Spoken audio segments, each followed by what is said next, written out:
Govinda Gopala. Hello my dear friends, welcome back again Balaji Indian coders group. आप लोगों का बहुत बहुत स्वागत है और आप लोगों को बहुत बहुत थैंक यू कि आप मुझे देख रहे हैं, सुन रहे हैं और समझने की कोशिश कर रहे हैं और एटलीस्ट कुछ सीखने की कोशिश कर रहे हैं।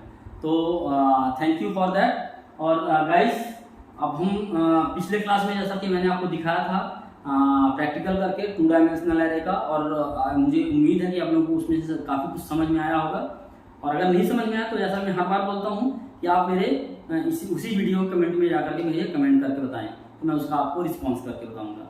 और गाइस, आज जो हम पढ़ने जा रहे हैं वो हमारा क्या है, मल्टी डायमेंशनल एरे। क्या है?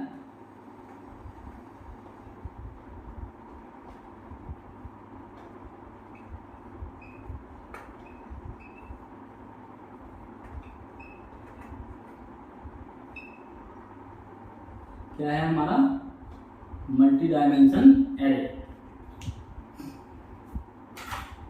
जनरली इसका हम बहुत कम यूज करते हैं, बहुत कम ही होता है इसका यूज, क्योंकि हमारा 2 डायमेंशन में ही निकल जाता है पर्पज। लेकिन कई बार जैसे हमें प्रोग्रामिंग करने के टाइम पे हमें मल्टी डायमेंशन का भी यूज होता है, करते हैं। तो multi dimension means 3 dimensional array, 4 dimensional array, more than. तो जितना आप करना चाहें वो आपके ऊपर है, क्या आपका कंसेप्ट बन रहा है, कितने।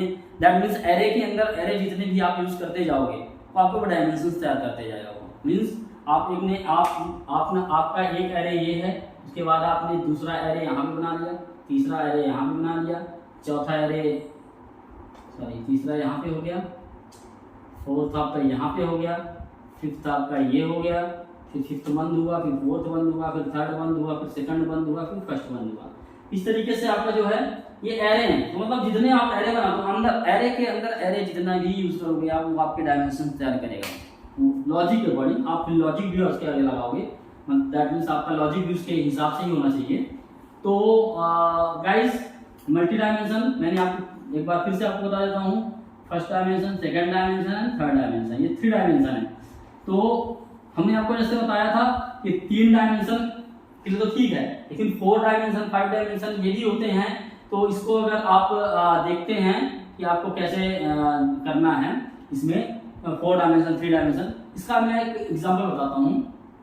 जैसे मान लीजिए कि ये आपका एक टेबल है, ठीक है ना। इस टेबल में आप क्या स्टोर कर रहे हैं, कोई स्टूडेंट का आप वहाँ पे यूज कर रहे हैं, डेटा स्टोर कर रहे हैं। सपोज दैट स्टूडेंट का जो डेटा है वो आपको यहाँ पे आईडी, नेम, क्लास, यहाँ पे आईडी, नेम और क्लास, ये है क्लास हो गया, ठीक है। यहाँ पे आप स्टूडेंट का आईडी डाल दिया 2 3, नेम ABC 5 6 7, जैसे भी जो भी है, ये आपका हो गया। ये आपका एक क्या हो गया, 2 डायमेंशनल एरे। क्या हो गया ये, क्योंकि इसमें x है, y है, 2 चीजें हैं, 2 डायमेंशनल एरे हो गया ये, ठीक है ना। अब 3 कैसे होगा ये, अब अगर हम इसको ईयरली जोड़ दें, ईयर 2021, ठीक है, ईयर 2022, फिर से वही टेबल को रिपीट हो जाइए इस तरीके से, आईडी, नेम, क्लास और वही डेटा आ जाए, फिर से जो भी डेटा है यहाँ पे फिर हो जाए। तो ये आपका एक और टेबल का स्ट्रक्चर बन गया, एक तरीके से एक टेबल का और स्ट्रक्चर बन गया, इस तरीके का हो गया ये। अगर आप इसको देखें तो कैसा हो गया ये, इस तरीके का हो गया। ये हो गया आपका मल्टी डायमेंशनल का एग्जांपल। इसमें क्या हो रहा है, आपका मल्टी डायमेंशन यूज हो रहे हैं, एक से ज्यादा डायमेंशन हो रहे हैं, क्योंकि ये डायमेंशन एक बाहर निकल रहा है। ये तो एक्स वाई जो है तो 1 डायमेंशन हो गया, जो तीसरा निकल रहा है इधर को ये 3 डायमेंशन हो गया। इसके अलावा भी आपके और इसको टेबल को करते जाओ अलग अलग, और इसमें उसके फ्लोट्स करते जाओ, काटते जाओ, उसको स्प्लिट करते जाओ, तो आपको वो कई डायमेंशंस बनते जाएंगे। उसी के हिसाब से आपके लॉजिक लगते हैं। तो इसमें हम बेसिकली क्या सोच के चलते हैं कि जैसे हम इसमें रो कॉलम लेते थे, तो रो के लिए हो गया आपका आई हो गया, कॉलम के लिए जे हो गया। इसके बाद जो है तो ये हम जो इनको देखेंगे, या इसके अंदर का देखेंगे, जो भी है बाहर का देखेंगे, के हो गया, आई जे के, ये तीन का हो गया एक तरीके से कॉम्बिनेशन, तो थ्री डायमेंशन कहला गया। अगर और ज़्यादा है तो एम एन ओ पी, जितने भी आपके डायमेंशन बनते जाएंगे वो आपके इस तरीके से एरे के लिए लिखने के काम में आते हैं। आप कुछ भी लिख सकते हैं, आई जे के अलावा भी कुछ भी आप यूज कर सकते हैं, ऐसा नहीं है कि वो फिक्स है कि आप उसी को लिखेंगे। इसका इनिशियलाइजेशन कैसे होता है, इसमें इनिशियलाइजेशन कैसा होगा, इसमें होगा आपका इनिशियलाइजेशन। कोई एरे है, इसमें आपको जो डेटा दिखाना है उसका पहले डेटा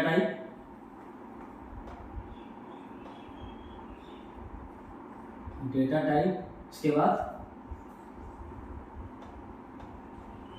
वेरिएबल नेम, और उसके बाद साइज आप कैसे दोगे, इसमें एक्स साइज,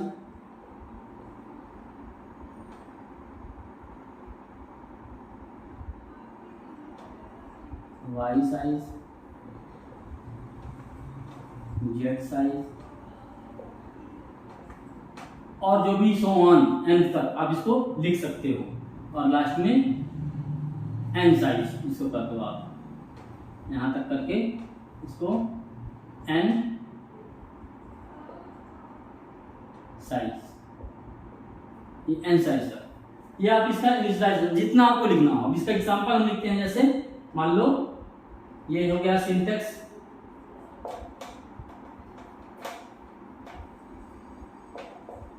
हो गया।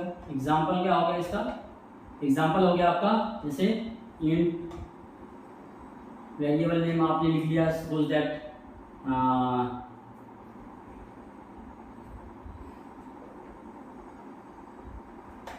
स्टूडेंट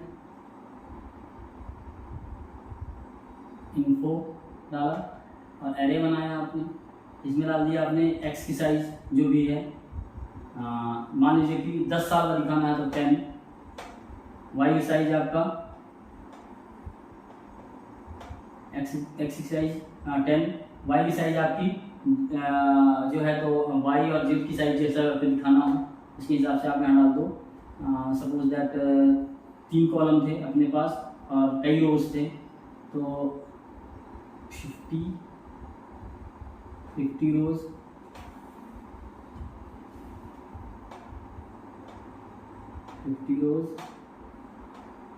5 कॉलम सपोज दैट हैं इसके।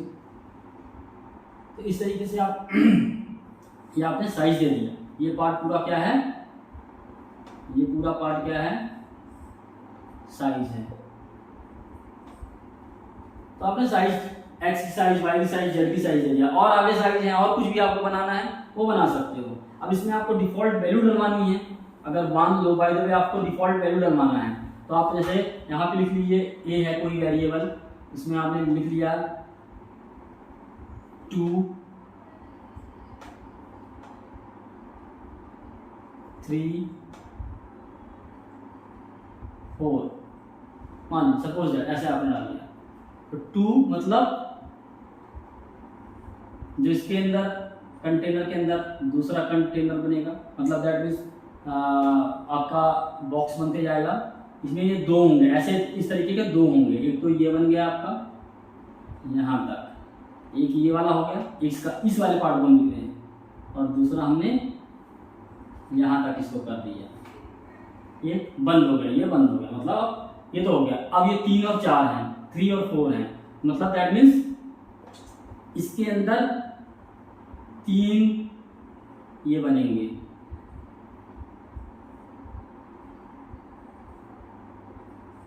3 बन गए, और जिसमें 4 एलिमेंट होंगे, 1, 2, 3, 4, 11, 12, 13,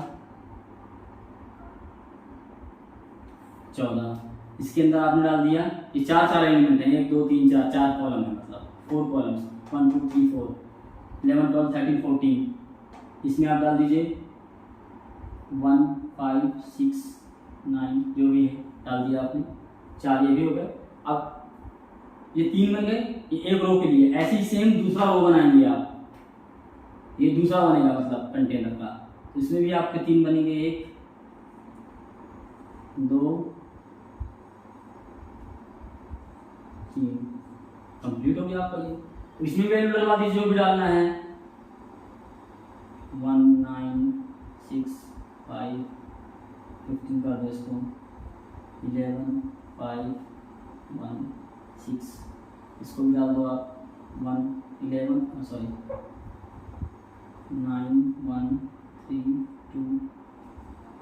ये आपका बन गया 3 डायमेंशनल अरे। एक्चुअली ये 3 डायमेंशनल अरे है, पर इसको हम मल्टी डायमेंशनल इसलिए बोल रहे हैं कि 2 से ज़्यादा हो गया मल्टी डायमेंशनल। इसी तरीके से आप अगर यहाँ पे इसको बढ़ाते हैं, यहाँ पे 2 की जगह 3 करते हैं तो ये 3 बन जाएंगे, ठीक है ना। अगर आप यहाँ पे इसको बढ़ाते हैं, ये वाली साइज बढ़ाते हैं, 3 की जगह 4 करते हैं तो ये यहाँ पे एक और बढ़ जाएगा। अगर आप इसको 4 से 5 या 2 करते हैं तो इस वाली वैल्यू में इफेक्ट पड़ेगा। तो ये आप इस चीज़ को समझ के चलिए कि इस तरीके से ये इसका हम यूज़ करते हैं और इसको हम तैयार करते हैं, बनाते हैं और यूज़ करते हैं। इसके मैं कुछ आपको प्रैक्टिकल्स दिखाऊंगा, बेसिकली स्मॉल प्रैक्टिकल इनका थोड़ा सा मैं दिखा दूंगा किस तरीके से बन रहा होता है। बाकी आप मैंने जो आपको ध्यान होगा, मैं जब पैटर्न एग्जाम्पल करवा रहा था, पैटर्न की लैब प्रैक्टिस करवा रहा था, पैटर्न में आपके जो बन रहे थे तो वहाँ पे हम 2 डायमेंशनल एरे को हमने काफ़ी यूज़ किया है। और अब 3 डायमेंशनल एरे को बहुत कम यूज़ में आता है, लेकिन फिर भी मैं आपका इसको थोड़ा सा प्रैक्टिकल जरूर करवाऊंगा। तब तक के लिए मुझे उम्मीद है कि आप लोगों को ये समझ में आया होगा अच्छी तरीके से। अगर नहीं समझ में आया है तो आप मुझे इसके कमेंट बॉक्स में प्रैक्टिकल में सॉरी इसके थ्योरी क्लास के या इसके प्रैक्टिकल क्लास के उसमें जाकर के आप मुझे ज़रूर बता दीजिएगा कि समझ में नहीं आया है। तो गाइस, जैसा कि मैंने आपको बताया था कि आपका एरे जो है तो 1 dimension 2 dimension and multi dimension पूरे हो गए हैं। और मैं इसका लैब प्रैक्टिस 1 का और 2 का तो करवा दिया है, इसका भी मैं ट्राई करूँगा कि इसका भी मैं आपको करवा दूँ, तो जिससे आपको थोड़ा सा और क्लियर हो जाए। उसके बाद हम जो है तो आगे बढ़ेंगे और इसके आगे इसमें जो हम तो आगे जो नेक्स्ट पढ़ेंगे हम इसका वो पढ़ेंगे फंक्शंस। क्या पढ़ेंगे हम?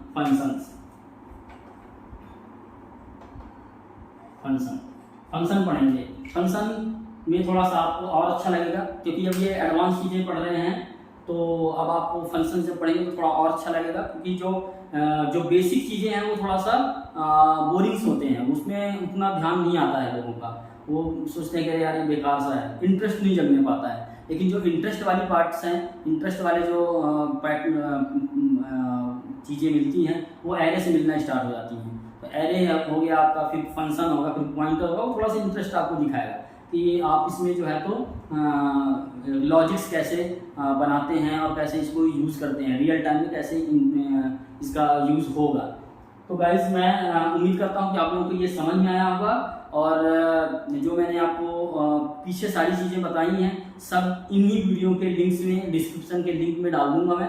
तो आप उसमें आप इन चीज़ों को सबको आप फाइंड कर सकते हैं, शुरू से भी पढ़ सकते हैं, बीच से भी पढ़ सकते हैं, कहीं से भी आप इसको देख करके जहाँ पे आपको कंसेप्ट समझ में नहीं आ रहा है उन चीज़ों को भी देख सकते हैं और अलग से देख सकते हैं और उसको कमेंट करके बता सकते हैं। तो मुझे उम्मीद है कि आप लोगों को ये समझ में आया होगा। और इसी के साथ मैं इस क्लास को एंड करता हूँ और हम नेक्स्ट क्लास में मिलेंगे इसके प्रैक्टिकल में, और उस प्रैक्टिकल के बाद हम नया स्टार्ट करेंगे फंक्शंस। तो guys, thanks lot for watching मी। और मेरे को समझने की, मेरे जो पढ़ाया हुआ चीज़ें हैं उनको आप समझ रहे हैं, इसके लिए बहुत बहुत thank you. Bye bye, take care.